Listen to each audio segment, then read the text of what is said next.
Baik, Bismillahirrahmanirrahim. Assalamualaikum warahmatullahi wabarakatuh dan salam sejahtera saya ucapkan kepada pensyarah dan juga rakan-rakan sekalian. Bismillahirrahmanirrahim. Alhamdulillahirabbil alamin wassalatu wassalamu ala asyrafil anbiya'i wal mursalin wa ala alihi wa sahbihi ajma'in. Qala rabbi shrah li sadri wa yassir li amri wahlul 'uqdatam min lisani yafqahu qawli. Rabbi zidna 'ilman warzuqna fahman waj'alna min ibadikas shalihin. ربنا آتنا في الدنيا حسنة وفي الآخرة حسنة وقنا عذاب النار صلى الله على سيدنا محمد وعلى آله وصحبه وبارك وسلم والحمد لله رب العالمين. Baik, pada hari ini saya Muhammad Azfar bin Fatul Alim akan melaksanakan salah satu tugasan pengajian akhlak, iaitu tokoh akhlak Islam, dan saya memilih Rasulullah SAW sebagai tokoh yang akan saya terang dengan lebih lanjut. Dan angka giliran saya ialah 2025242440 Saya dari kelas B9.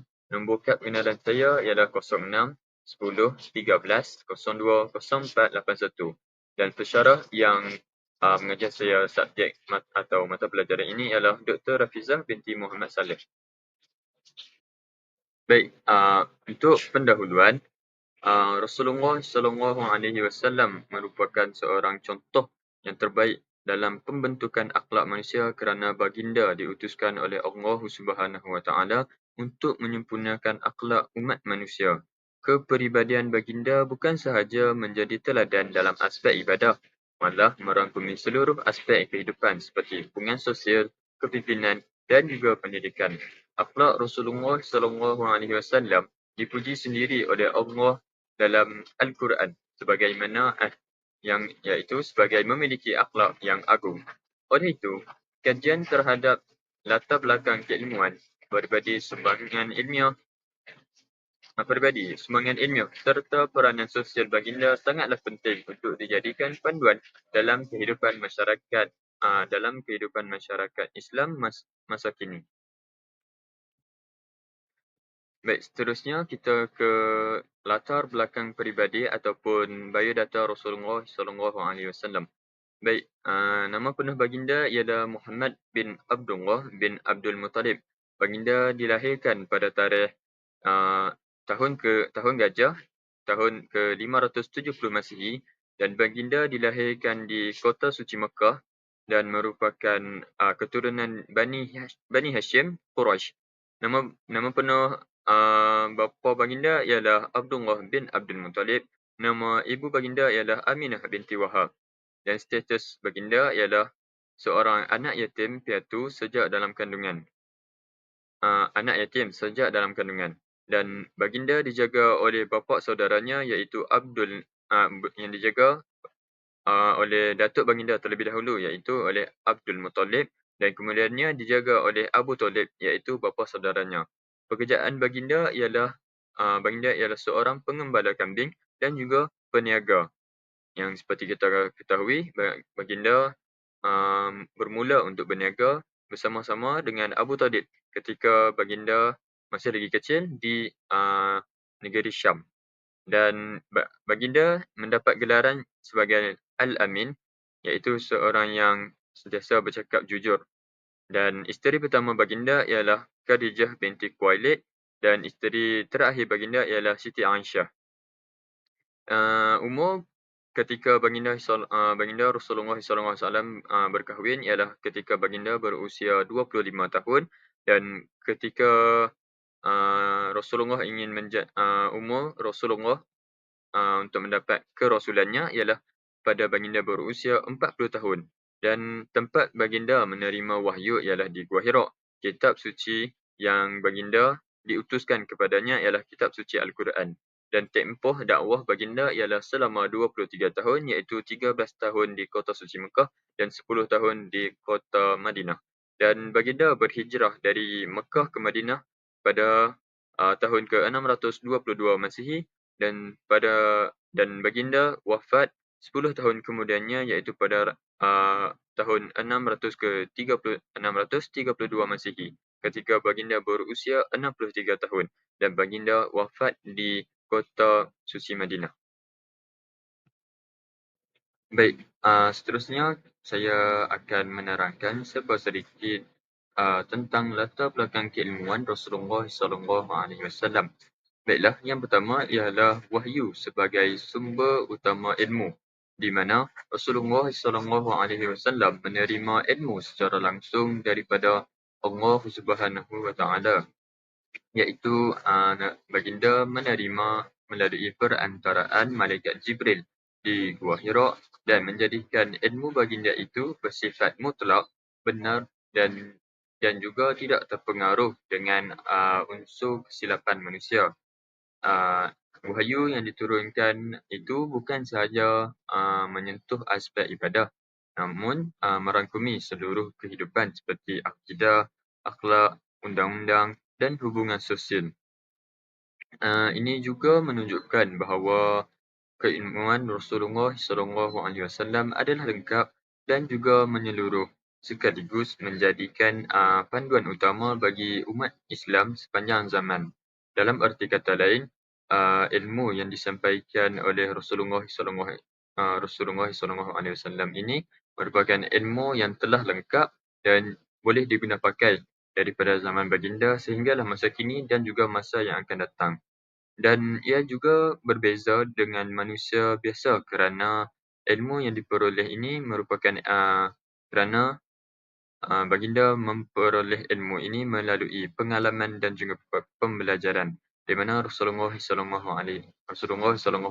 mendapat bimbingan yang terus daripada Allah dan menjadikan setiap ajaran yang disampaikan itu mempunyai nilai kebenaran yang tinggi dan tidak boleh dipertikaikan lagi. Dalam erti kata lain, ilmu yang disampaikan oleh Rasulullah ini ialah ilmu yang telah pun lengkap dan juga muktamad. Sebagai contohnya, peristiwa penurunan wahyu yang pertama di Gua Hira, iaitu melalui surah daripada ayat daripada surah Al-A'la, iaitu Iqra, yang bermaksud bacalah. Dan ini bukan sahaja menandakan kepada permulaannya kerasulan, namun ia juga menunjukkan kepentingan ilmu dalam Islam. Selain itu, ayat-ayat Al-Quran yang lain juga diturunkan secara berperingkat untuk membimbing Rasulullah SAW dalam menyelesaikan pelbagai isu pelbagai isu masyarakat yang diterima pada waktu-waktu tertentu. Sebagai contohnya, isu masyarakat yang berjaya diselesaikan oleh Rasulullah ialah hukum perkahwinan, ekonomi dan juga keadilan sosial. Sebagai contohnya, ayat ini berkaitan dengan larangan riba. Contohnya, ayat yang berkaitan larangan riba membantu membentuk sistem ekonomi Islam yang adil dan beretika. Dan terdapat banyak lagi contoh yang menyatakan bahawa Rasulullah SAW ini berjaya menyelesaikan isu masyarakat melalui bantuan dan juga dorongan dan bimbingan daripada Allah Subhanahu Wa Taala melalui perantaraan malaikat Jibril. Seterusnya ialah didikan langsung daripada Allah Subhanahu Wa Taala. Seperti yang poin yang pertama, Rasulullah SAW mendapat didikan secara langsung daripada Allah Azza wa Jalla melalui wahyu dan juga pengalaman hidup yang dibimbing oleh Ilahi sendiri. Setiap tindakan, keputusan dan juga cara baginda berinteraksi dengan masyarakat sentiasa berada dalam bimbingan Allah. Oleh itu, didikan ini menjadikan Rasulullah SAW sebagai insan yang sempurna dari segi ilmu, akhlak dan juga kepimpinan. Baginda bukan sahaja memahami teori ajaran Islam, namun baginda juga mengaplikasikannya dalam kehidupan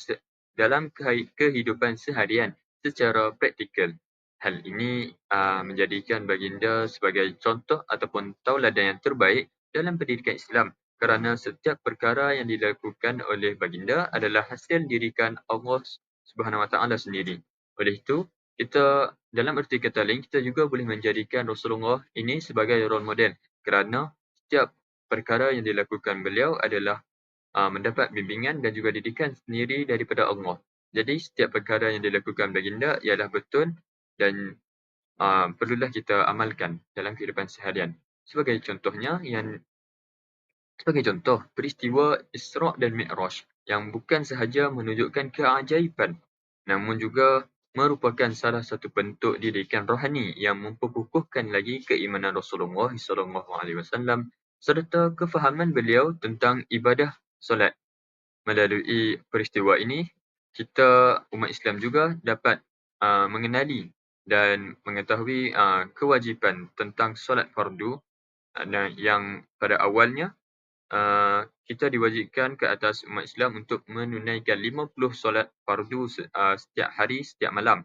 Namun, apabila peristiwa ini berakhir, kita uh, bilangan solat fardu itu dikecilkan daripada 50 kepada 5 sahaja untuk kita umat Islam wajib menunaikan sehari semalam.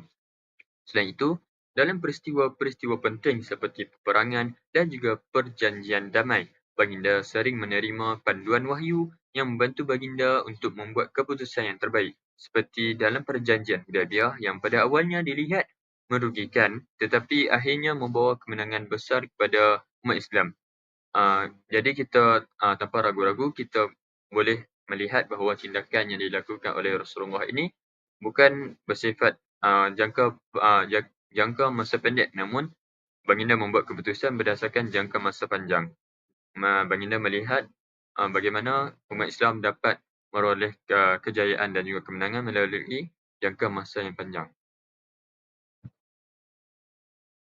Baik, yang seterusnya pula ialah sumbangan ilmiah yang pernah baginda sumbangkan. Yang pertama ialah penyampaian Al-Quran, iaitu sumbangan yang terbesar Rasulullah SAW dalam bidang ilmiah ialah menyampaikan Al-Quran sebagai sumber utama ajaran Islam, di mana baginda bukan sahaja menerima wahyu, namun baginda juga menjelaskan makna, hukum dan hikmah di sebalik setiap ayat kepada para sahabat baginda.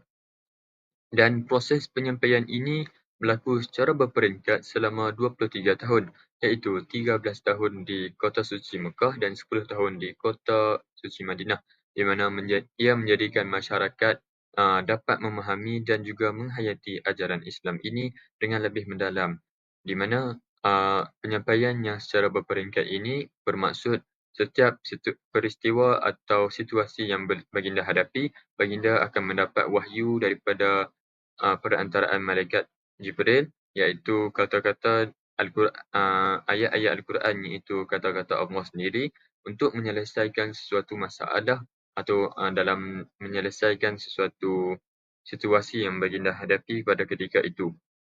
Selain itu, Rasulullah SAW juga memastikan para sahabat menghafal, memahami dan juga mengamalkan Al-Quran dalam kehidupan seharian, menjadikan Al-Quran sebagai panduan hidup yang lengkap merangkumi aspek akidah, ibadah, akhlak dan juga muamalat.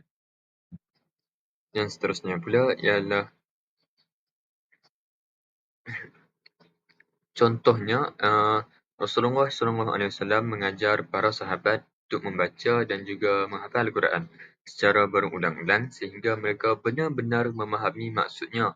Sebagai contoh, para sahabat ialah seperti Ibnu Mas'ud dan Ubay bin Ka'ab yang terkenal sebagai penghafaz Al-Quran hasil didikan Rasulullah SAW. Selain itu, ayat-ayat Al-Quran yang diturunkan berkaitan isu semasa seperti peperangan, ekonomi dan kekeluargaan juga menunjukkan bagaimana Rasulullah menggunakan wahyu sebagai panduan praktikal dalam kehidupan masyarakat. Seterusnya, pembentukan sistem pendidikan Islam, di mana Rasulullah SAW telah membentuk satu sistem pendidikan Islam yang tersusun dan berkesan dengan menjadikan masjid sebagai pusat pembelajaran. Pendidikan yang diperkenalkan oleh baginda tidak hanya tertumpu kepada ilmu agama semata-mata, namun merangkumi pembentukan akhlak, kemahiran hidup dan juga pembangunan masyarakat. Baginda juga mengajar secara bersemuka dan memberi peluang kepada sahabat untuk bertanya serta menggalakkan perbincangan. Pendekatan ini menjadikan proses pembelajaran lebih interaktif dan juga berkesan. Dalam erti kata lain, satu pembelajaran dan pengajaran yang bermakna. Sebagai contoh, Masjid Nabawi yang dijadikan tempat utama untuk menyampaikan ilmu, di mana para sahabat berkumpul untuk belajar Al-Quran, hadis dan hukum hakam Islam. Selain itu, Rasulullah SAW juga menghantar guru-guru ke kawasan-kawasan yang lain untuk menyebarkan ilmu, seperti baginda menghantar Muaz bin Jabal ke Yaman untuk mengajar masyarakat di sana tentang ajaran agama Islam. Yang ketiga pula ialah penghasilan hadis sebagai sumber ilmu. Hadis yang merangkumi segala perkataan, perbuatan dan juga pengakuan Rasulullah merupakan sumber ilmu kedua selepas Al-Quran. Hadis ini berfungsi sebagai penjelas kepada ayat-ayat Al-Quran yang bersifat umum serta memberikan panduan praktikal dalam melaksanakan ajaran Islam. Seperti yang telah saya jelaskan sebelum ini, ayat-ayat Quran yang mengatakan bahawa kewajipan solat fardu kepada umat Islam tidak menyatakan bahawa bagaimana umat Islam perlu melaksanakan solat fardu tersebut. Dan di sinilah datangnya peranan sunnah baginda di mana memberikan langkah-langkah atau cara bagaimana untuk solat fardu. Jadi melalui sunnah ini kita dapat menjadikan solat itu, kita dapat mengaplikasikan solat itu dalam kehidupan seharian kita dengan menjadikan Rasulullah sebagai contoh. Dan melalui hadis juga, umat Islam dapat memahami dengan lebih jelas cara beribadah, berakhlak dan menjalani kehidupan seharian mengikut syariat. Sebagai contoh, selain itu, hadis juga merangkumi pelbagai aspek kehidupan seperti pergaulan, ekonomi dan juga kepimpinan. Baik, seterusnya pula ialah melahirkan generasi sahabat yang berilmu, yang di mana Rasulullah SAW berjaya melahirkan generasi sahabat yang bukan sahaja berilmu tinggi, namun juga berakhlak mulia dan mampu memimpin masyarakat. Para sahabat dididik secara langsung oleh baginda melalui proses pembelajaran yang menyeluruh, merangkumi aspek ilmu, akhlak dan juga amalan. Mereka kemudiannya menjadi penyebar ilmu Islam ke seluruh dunia. Tokoh-tokoh seperti yang kita kenali, iaitu Sayyidina Abu Bakar As-Siddiq, Umar ibn Khattab, Ali bin Uthman bin Affan dan juga Ali bin Abi Talib yang menjadi pemimpin yang hebat hasil didikan Rasulullah SAW. Selain itu, sahabat seperti Ibnu Abbas yang terkenal sebagai pakar tafsir Al-Quran, manakala Abu Hurairah yang terkenal sebagai perawi hadis, menunjukkan bahawa kejayaan Rasulullah dalam membentuk generasi ilmuwan yang menjadi rujukan umat Islam sepanjang zaman. Baiklah, yang seterusnya pula ialah peranan sosial baginda Rasulullah SAW. Baik, yang pertama ialah baginda merupakan baginda sebagai pemimpin masyarakat, di mana Rasulullah memainkan peranan yang penting sebagai seorang pemimpin masyarakat yang bukan sahaja memimpin dalam aspek agama tetapi juga dalam pentadbiran negara, ekonomi dan juga keselamatan negara. Baginda berjaya membentuk sebuah masyarakat yang tersusun, berdisiplin dan berlandaskan syariat Islam. Kepimpinan baginda bersifat menyeluruh dan berteraskan keadilan, di mana setiap keputusan yang dibuat mengambil kira kebajikan semua lapisan masyarakat tanpa mengira latar belakang. Baginda juga mengamalkan konsep syura, iaitu perbincangan dalam membuat keputusan, menunjukkan bahawa kepimpinan baginda bersifat terbuka dan tidak autokratik. Sebagai contohnya, Piagam Madinah yang digubal oleh Rasulullah menjadi asas kepada sistem pemerintahan Islam yang pertama. Piagam ini mengatur hubungan antara kaum muslimin, Yahudi dan golongan lain di Madinah serta menetapkan hak dan tanggungjawab setiap pihak.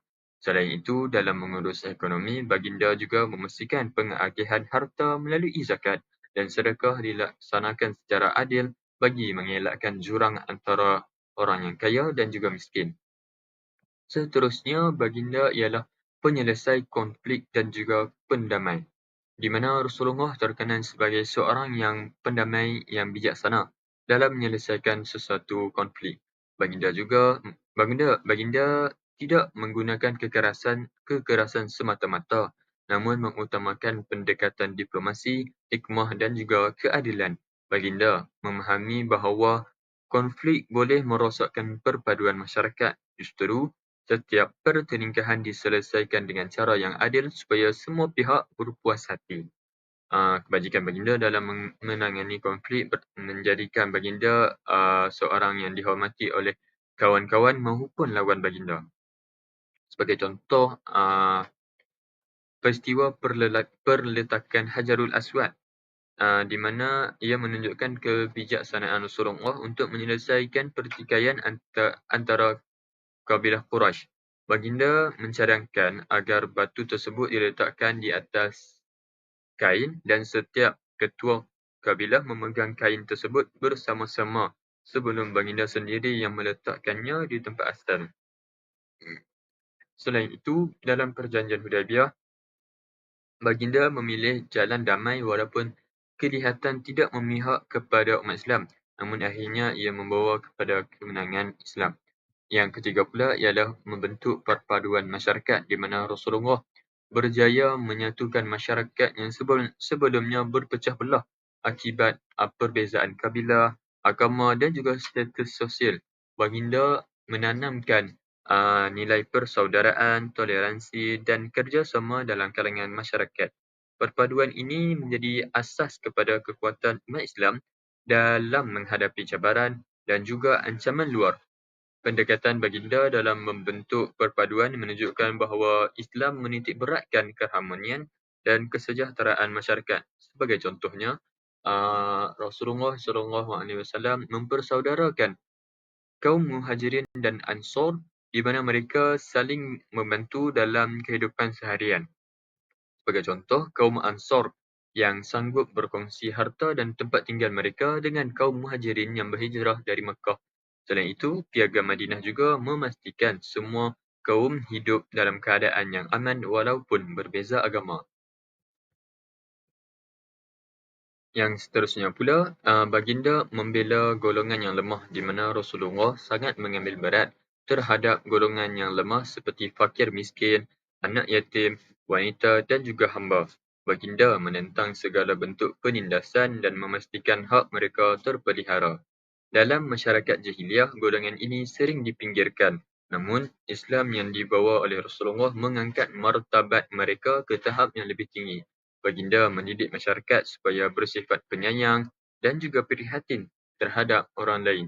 Baginda juga mengajar kaum Muhajirin dan Ansar supaya menghormati antara satu sama lain. Sebagai contoh, Rasulullah sering membantu golongan miskin dengan memberikan makanan dan juga harta. Baginda juga melarang keras perbuatan yang menzalimi anak yatim dan menekankan kepentingan menjaga kebajikan mereka. Selain itu, baginda juga menghapuskan amalan menindas hamba dan juga menggalakkan pembebasan hamba sebagai satu amalan yang mulia. Seterusnya, baginda juga menegakkan keadilan, di mana keadilan yang merupakan satu prinsip utama dalam kepimpinan Rasulullah. Baginda tidak pernah memihak kepada mana-mana pihak berdasarkan kedudukan atau hubungan kekeluargaan. Setiap individu dilayan secara sama rata di sisi undang-undang Islam. Keadilan yang diamalkan oleh Rasulullah bukan sahaja dalam kalangan umat Islam, namun juga terhadap yang bukan Islam. Hal ini menunjukkan bahawa Islam menekankan keadilan yang setiagat. Sebagai contoh, Rasulullah SAW pernah menegaskan bahawa jika anaknya sendiri melakukan kesalahan seperti mencuri, hukuman yang tetap akan dikenakan tanpa pengecualian. Selain itu, baginda juga berlaku adil dalam membahagikan harta rampasan perang dan memastikan setiap orang mendapat hak yang sewajarnya.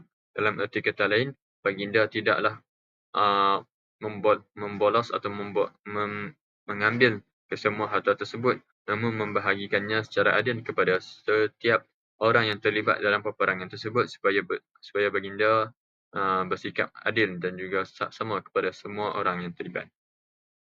Baginda juga menyebarkan dakwah kepada masyarakat. Rasulullah SAW menjalankan dakwah dengan penuh kesabaran, hikmah dan strategi yang tersusun, di mana baginda tidak memaksa manusia untuk menerima agama Islam. Sebaliknya, mengajak mereka dengan cara yang lembut dan juga berhikmah. Dakwah baginda merangkumi semua lapisan masyarakat tanpa mengira status, bangsa atau agama. Kesungguhan yang ditunjukkan oleh baginda dalam berdakwah menunjukkan tanggungjawab yang besar sebagai seorang utusan Allah. Sebagai contohnya, pada peringkat awal, Rasulullah berdakwah secara sembunyi kepada keluarga dan sahabat terdekat sahaja sebelum berdakwah secara terbuka. Walaupun menghadapi tantangan yang hebat di kawasan kota suci Mekah seperti dihina dan juga disiksa, baginda tetap sabar. Dan contoh lain baginda ialah peristiwa pembukaan kota Mekah di mana baginda memilih untuk memaafkan musuh-musuhnya selepas berjaya menakluk uh, kembali kota Mekah daripada pemimpin yang jahil. Dan ia juga menunjukkan bahawa pendekatan dakwah Rasulullah penuh rahmat dan kasih sayang untuk memilih memaafkan musuh-musuhnya. Baiklah, sebagai kesimpulannya, Rasulullah SAW merupakan seorang tokoh akhlak yang paling unggul dalam sejarah manusia. Keilmuan peribadi, sumbangan dan juga peranan sosial baginda menjadi panduan utama dalam membentuk masyarakat Islam yang berakhlak mulia. Oleh itu, umat Islam perlulah mencontohi akhlak baginda dalam kehidupan seharian agar dapat mencapai kejayaan di dunia dan juga di akhirat. Sekian daripada saya. Wabillahi taufiq wal hidayah. Assalamualaikum warahmatullahi wabarakatuh.